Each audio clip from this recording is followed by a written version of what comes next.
kazi ni kujiita chuma ya zamani na kupatiana pesa watu waende comedy shows. You want to call that man a revolutionary, a man who stood for nothing.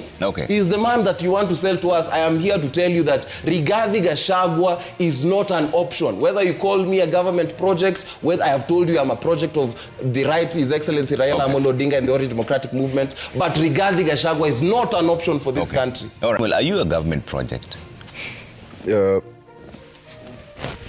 If I were to be a project, I'd be a project of two entities that I will say categorically without fear.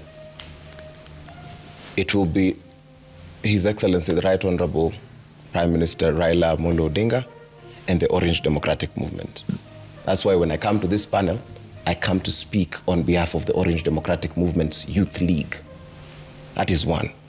I'd stop this thing of kuanguka na watu kwa studio.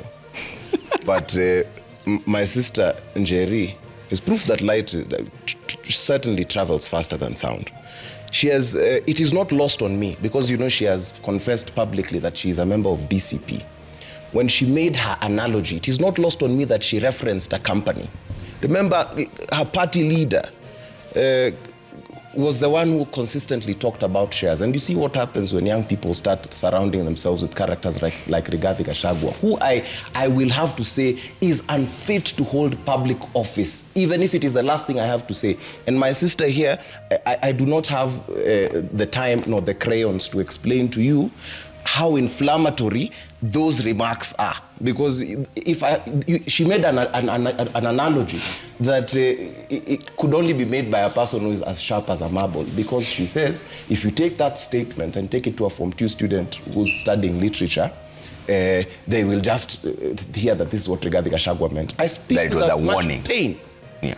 Because in 2007 I was 10 years old. I am a young Luo man. We were displaced. We had to move severally in Nakuru. We had to go to Eldama Ravine. We had to go to Rongo. Then we had to move to Magadi. Then finally, that's where we found peace. When I hear about someone saying this, and just yesterday, a friend of mine was telling me the way her dad lost a friend, was chopped by pangas. I cannot take this statement lightly, and you cannot use this as an example of literature because he knows about shares. You're talking to me about a person who's beating drums of war. People died. And when I castigate Rigathi Gachagua for such irresponsible statements, I castigate the Kenya Kwanza people who say that kura zisipotosha tutajaza as well. But I will dwell on this thing because anyone who tries to say that 2007 can look like Christmas when people were burnt in a church, you're trying to tell me that the presidency is more important to you than the nation.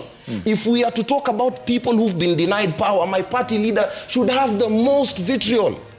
But he knows what good nationhood is, unlike this old man called Rigathi Gachagua, who all he knows is to insult people. All he knows is to beat the drums of war. I am saying this as a person who has seen the side effects of war. That's why I will not let it fly, regardless of what it is your party is. And I want to warn everyone in the political class. I've already sounded a warning to Mr. Farouk Kibet, who thinks that it is chic to talk about the breaking of human rights laws. And if that is what you think is a government strategy, I have to say it, because government performs better than you, who by day you're an alleged opposition, by night your people are trying to call to State House to get money and collect money in parking lots. When you hear certain people, even like Osoro, who tries to talk about Rigathi Gachagua badly so that it looks like we're on the same team, while saying that if you do not have money if you cannot support government, give money as offerings in churches and give money to people in the ground. They're trying to bring this thing back to the tribal and money-based thing. And I want to sound a warning, because I still believe the Orange Democratic Movement is going to capture power. That our members of parliament, members of the ODM, I want to speak to you directly, do not allow our party to face the things that I have seen people like Mudavadi's party face. Because when we are seated in a public gathering and a member of a different party, a party leader, just like Wajakoya, just like Morara, for example, or like Maliba, I don't believe that Njeri's party has a party leader. If another party leader can come to a function of our longest serving members and make a joke, take a jab at our Secretary General and say that wewe Sifuna ukiendelea hivi nitaita meeting ya founding members na tukwe, and we laugh as a people. If we can let the spokesperson of our party face ridicule from another party leader, because now he ceases to be a president. When I'm talking on behalf of the Orange Democratic Movement, I interact with the president as a party leader. If he can come to our function and make such jokes about our spokesperson, it means that in 2027, if we are not careful, if we are still the people who are shouting Kumi Bila break, we will have no party.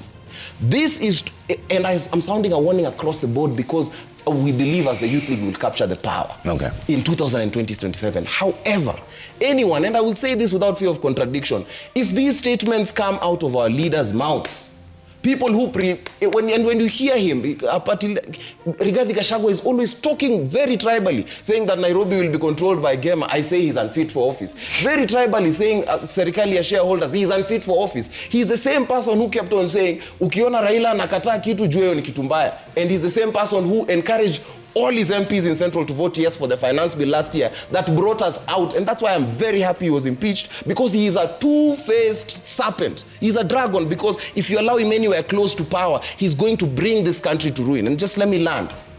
The chapter that talks about the executive in the Constitution, if you're thinking about this as the 10 Commandments, the 10 Commandments get to a commandment which says, remember the Sabbath day to keep it holy. The executive chapter here says, is a mirror of chapter 1, because even the writers of the Constitution saw the tempers of the time and saw that the executive is the most powerful organ. It reminds them that the executive only derives its power from the sovereign power, which is the people. If we reduce this country to a conversation about who is going to run the executive and neglect all others, we want to remind you that it is we, the people, who are sovereign. And any time people want to besmirch the personhood of Raila Amolo Odinga, to lump him, because he has always firmly stood with the people. And now we want to make other people look like, because you were impeached. An impeachment is a qualification for you to join the ranks of freedom fighters.